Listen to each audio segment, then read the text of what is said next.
Hello, this is John, Vintage Fisherman. This is going to be part 2 of my my CT conversion. I'm going from a level line reel to a non-level line reel. And the last part of the conversion will be the frame itself. I've got another frame on order because I don't want to cut this frame up. This is a 5500. I'm going to be doing the same modification to a 6500. The 6500 has a bait clicker. This one's not working. I've got parts on order for it, but it's got a bait clicker, and I'm going to convert the 5500 to a bait clicker, so it's going to get a 6500 end plate. As you can tell, they're identical end plates, just different sticker. I'm not worried about the sticker. I've got an end plate on order for this, so I'll have a bait clicker. I plan on using these reels on the pier for whiting, black drum, flounder, trout, whatever bottom is bottom fish. These are going to be bottom fishing reels. So today I'm going to do the bearing upgrade. These are ABEX 7s. I'm going to do a handle upgrade to it, and it's going to get a drag washer upgrade. I won't be doing the CT conversion yet. Here's the parts for the CT conversion for the 5500. As you can tell, there's a CT bar that goes in place of the level line. And then the other part of the conversion is you cut this upper bar and remove it from the frame, and then you put these blanks in there, and they take place of that bar. So you have an open top. You know, you can thumb the line up here. It's easier to tie your line onto your spool and that kind of thing. So let's go through the bearing swap on it so everybody can see how that goes, the handle swap and the drag swap. We'll do that right now. Do the bearing swap first. This is all very simple stuff. You don't have to have a lot of knowledge about reels to do this, especially on an Abu Garcia Ambassadeur. They are one of the easier reels to work on. You'll take your end plate off, and your spool will come off with the end plate, and you just pull your spool off. That should stay in your end plate. Your shaft for your spool should stay in there. So that leaves us with the spool and the factory bearings. So let's see if we can't do something with those bearings. The bottom bearing, I've got a little pusher here. Well, it may not go in there. It might be a little bit too big. This one will work. Let's go down there and push that bearing out. Save those bearings, they're good. You know, nothing wrong with them. Very carefully take this snap ring off of the centrifugal weight cage, which is also a bearing retainer. Don't lose your little plastic centrifugal weights. And coming from the back side, push the bearing out, and also up in there is a shim. You need to keep that shim. Go ahead and put the shim back in there. Get it lined back up so it goes in between the bearing and the spool. Your ABEX 7s don't need any lubrication. They'll tell you that. Boca will tell you that when they send them to you.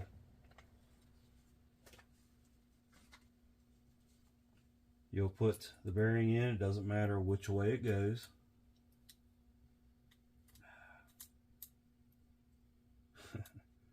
Just has to go. Oh boy. Tight tolerances.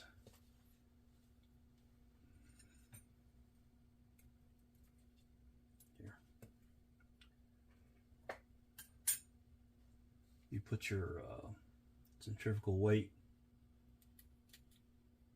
cage bearing retainer back in. When you put this snap ring in, line it up where the opening is 90 degrees to either one of the centrifugal weights. And then pop it in like that. And then this back side just slides in there.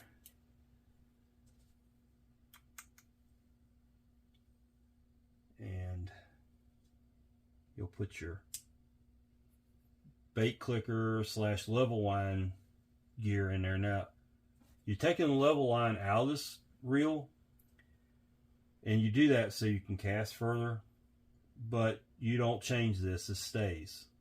It's got to be in there to take up space. It just won't be driving anything, so therefore it's not slowing you down. Here's a gear on the end of that end plate. I'm going to be saving this end plate in case I ever need it in the future. Let's do the handle and bearings. First step is to remove this screw. There's a retainer there. You're going to remove that. Some of them have a snap ring here, folks, and some of them have this little small screw in it. It's all the same concept. Just retains the handle to the shaft, or the sleeve to the shaft, and the handle to the sleeve is done by this nut. So you take that nut off, take the handle off. There is a spring washer underneath the handle. We're going to keep that. Since we're doing the drag, we're going to go ahead and take the drag knob off. If you're only doing the handle, this is as far as you'd have to go right here, and put the new handle on. We're going to remove the tension knob, and underneath the tension knob is the retainer for the shaft. We'll pop that off of there, and you can pull the shaft out. That is to keep this shaft. That's to keep this shaft up in there, so when you change out spools, and a lot of people don't realize this, the Abu Garcia Ambassador, the Swedish made ones at least, I don't know anything about the new ones, I've never had one, is made when you take this end cap off, the shaft comes out with it and the spool stays on the shaft, and you can switch the spools out quick in a quick manner on the water. If you get a major backlash, take the end cover off, pull it out, pull this spool off, chuck it in your tackle box, put a fresh spool on that's spooled tight with line. Or if you want to change from a heavier line to a lighter line, or vice versa, that's how you do it. That's the great thing about these reels. They're just awesome. This reel has a third bearing in it, but I'm not going to worry about it. This bearing has nothing to do with the casting ability of this reel, okay? This only has to do with cranking. If this bearing is smooth, that's all you need. You don't want it to be rough. You don't want it to be grinding. You don't want it to be locked up. You just want it to be able to turn. It doesn't have to be super smooth. It doesn't make a better reel if it's smooth. Yeah, I guess it could. Is it going to make it cast any further? Not a bit. All the casting on these reels is done on those two spool bearings, those two Abex 7s. If you want to cast a little further, if you got the thumb for it, go for it. We're going to see what I can do. I'll see how big of a mess I can make or how far I can cast. One of the two.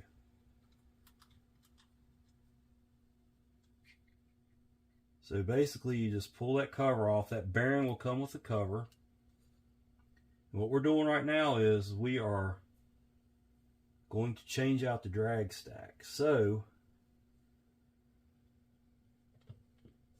let's take this.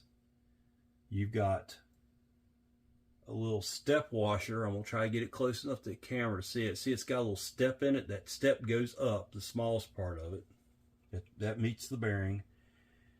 And you got two wavy washers that they go in there opposite each other, so they create a spring, almost like a coil spring.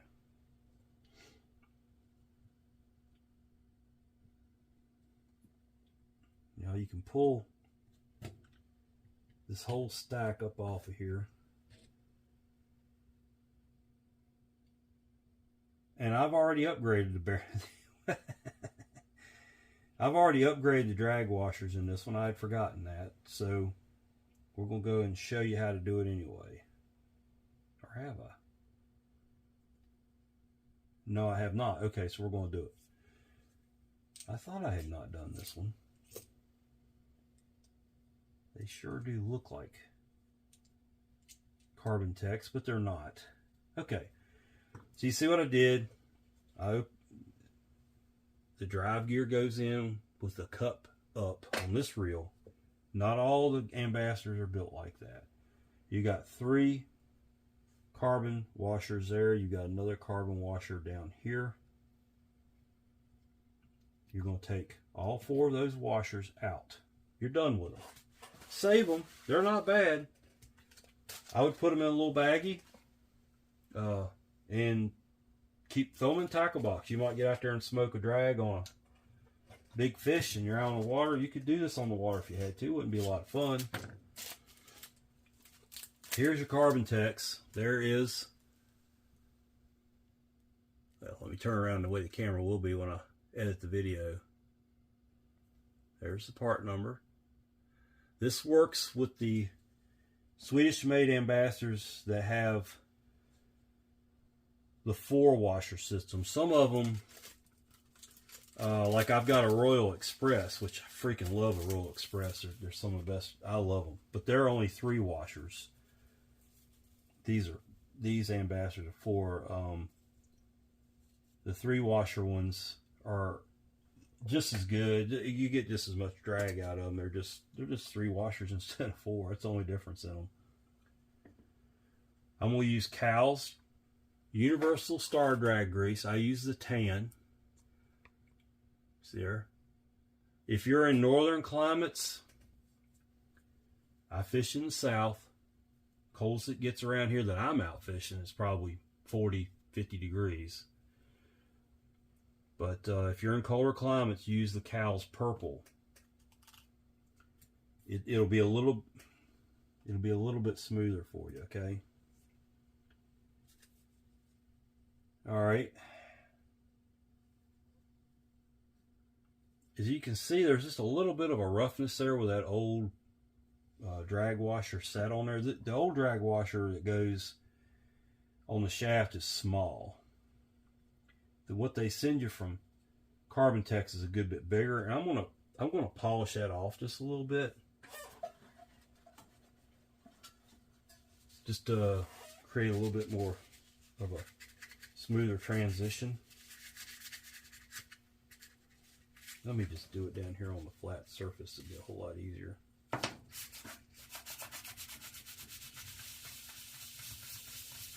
You don't have to do this, folks. Let's see how I polished that down to where it's a nice flat surface now.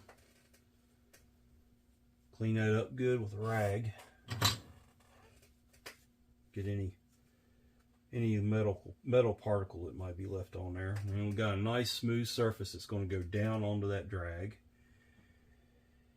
I'm going to put a little bit of pinreel grease on here.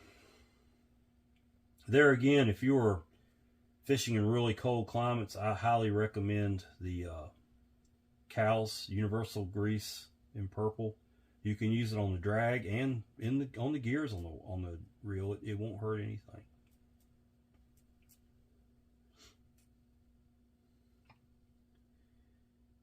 I go around, I get that blue grease away from anywhere where it may make contact with the drags.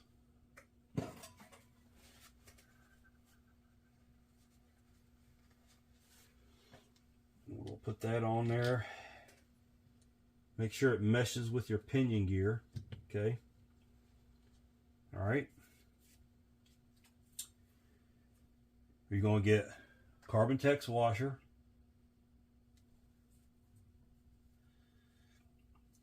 The way I've always done this is I put it on heavy enough where when I pull my finger away, I leave an impression of my fingerprint. I know it's on there heavy enough, but not too heavy. You don't want it like gunked up on there. What's the purpose of the drag grease? To keep your drag nice and smooth. It doesn't matter if you got a little bit of drag grease on your washers, because they're just going to get on there anyway when you put it together. Then another Carbontex. Oh, I meant to mention that's a flat washer that's keyed. Then you got an eared washer. And then here's your press washer, the top one, that actually puts the pressure against the drag from the star drag knob. So there's washer number 2 going in. I keep the grease off my hands between washers. Then the eared washer. The eared washer sits in there and goes into those 2 little slots in the main gear. Then another Carbontex.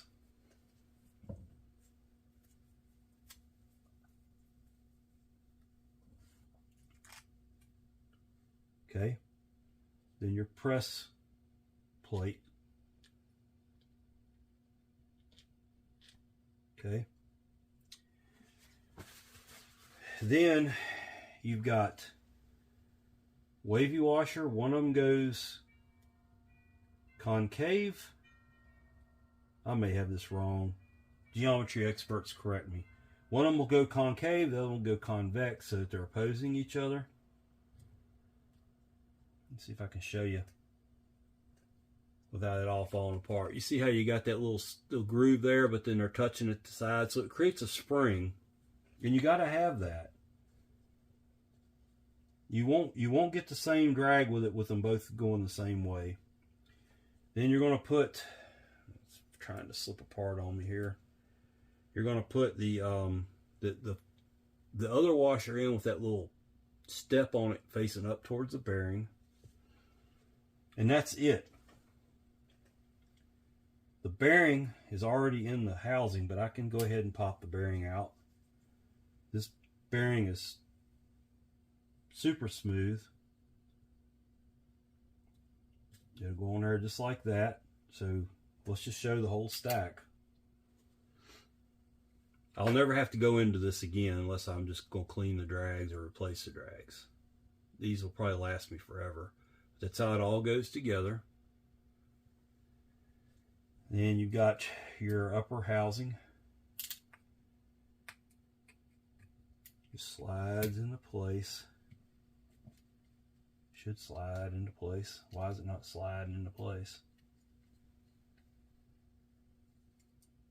Oh, okay. Gotcha. The anti-reverse pawl was out in the way there.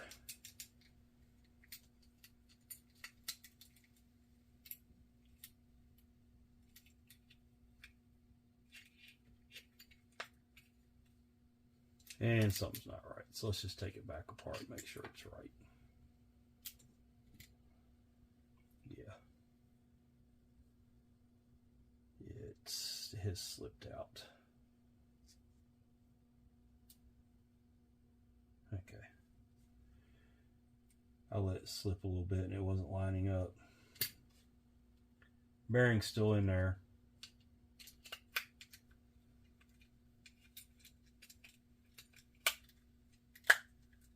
There it is. You'll hear it snap into place. Make sure your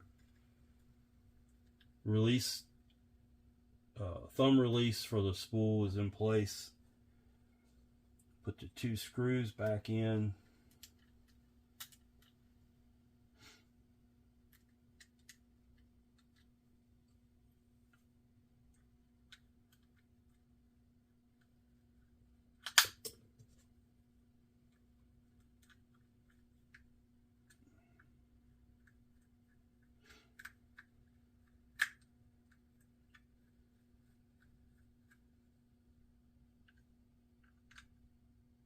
Okay.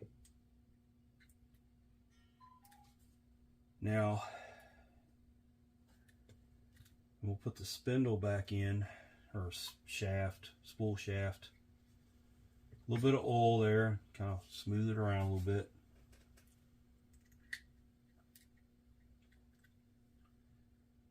This plastic piece, every one of them I've ever taken apart is in there like that, the flat up. Some debate on that, but that's the way everyone I've ever taken apart's been like that. And put your knob on. This is your spool tension knob.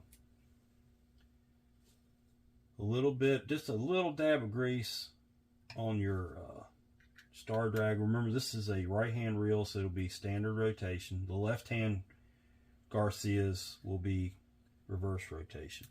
When you get it on there, it's going to want to spin the reel. Take a small needle nose. These are a little bit big, but they'll work. And just hold that shaft real lightly. You shouldn't have to use a lot of pressure to hold it. If you do, or you got something cross-threaded, stop, back up, punt. Look at what you got, because something's not right. It'll get to a certain point and it'll just spin right on there.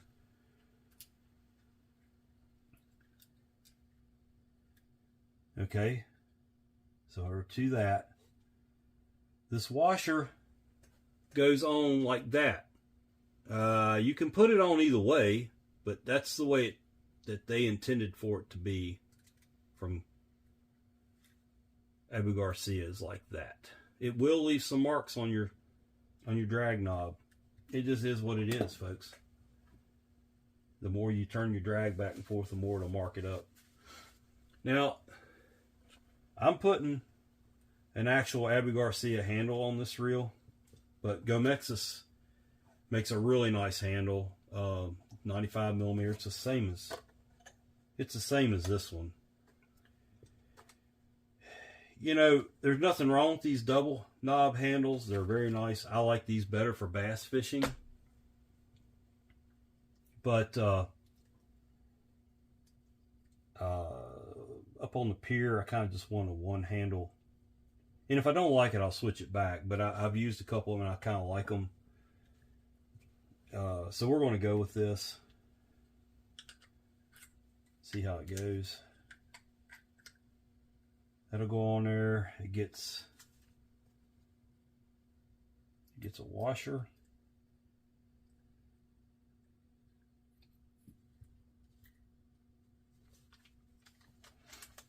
The handles come with both left hand and right hand nuts for the handles. So before I put that on, I need to put this on. So don't forget your snap ring or your screw that holds the sleeve to the shaft. Okay.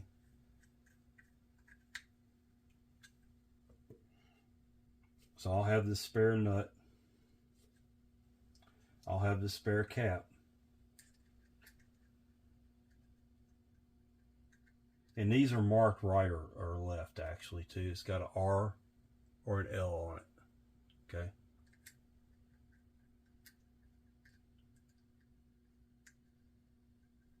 Just make sure you're threading it on straight before you go cranking any torque on it.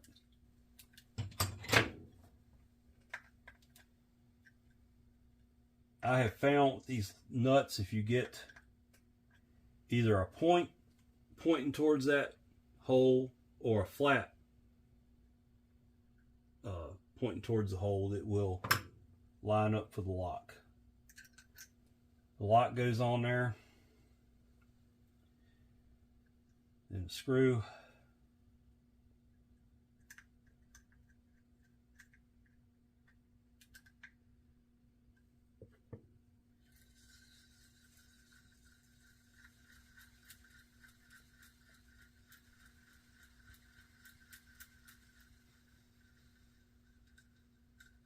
They're going to make noise till I get everything together. I think that's the only problem with it. Before you put the spool back up into the end plate, make sure these two little tabs are pushed in, these two centrifugal weights.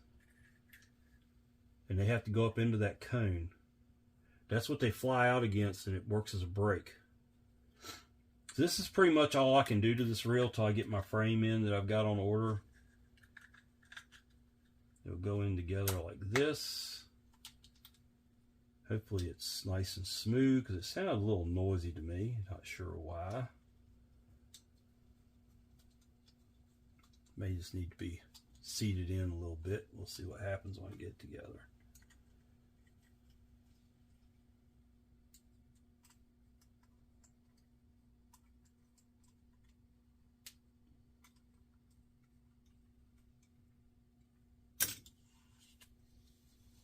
always hold your spool and give those drag washers a good seating.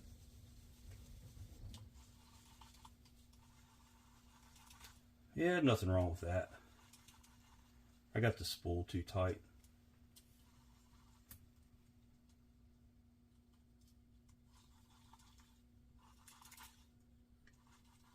Yeah, gears are a little noisy. Let's see what it does now. You gotta remember it's got the level line in it.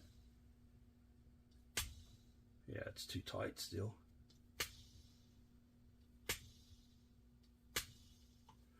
Well, there it is. We'll do the rest of the CT conversion when I get the parts in. I'm going to throw all these stock parts in this one bag, including the drag washers. And those are good parts to have as spares out on the water. They'll go in my spare parts box on my pier cart. And we'll do this CT conversion whenever I get everything in. I'm still, like I said, I'm still waiting. I'm really excited about doing these conversions, especially with a 5500 with a bait clicker is kind of cool. So that'll be neat. Let's see if I've got plenty of drag here. Oh Lord, yeah. That's probably got 20 pounds of drag. I could snap my line easily just by cranking the drag down. Like if I get hung up in a piling on a pier. If you're an experienced fisherman, there's no problem with having too much drag. If you're not an experienced fisherman, you want not enough drag and just fight the fish long. It's better for if it's a catch and release type situation to fight fast to get the fish in and release it while it's still green. And you want a little more drag to do that sometimes, not always. And lots of different scenarios dictate that. But thanks for watching. Please like the video if you enjoyed it. Subscribe to the channel and follow up on this CT conversion. So I'm gonna make this like part 2, and part 3 will be actually cutting the frame and installing the CT conversion, and then putting the reel together with the bait clicker on it. It'll be the final step on this reel. I'll do them both. It's, you know, maybe at the same time. I started out doing the conversion with this one, and that one's got a little clickety click in it. But I've determined it's the level line gear, and that's going away anyway. Never heard of Ambassador with a click. Anyway, thanks for watching. Please like and subscribe, and I'll catch you next time.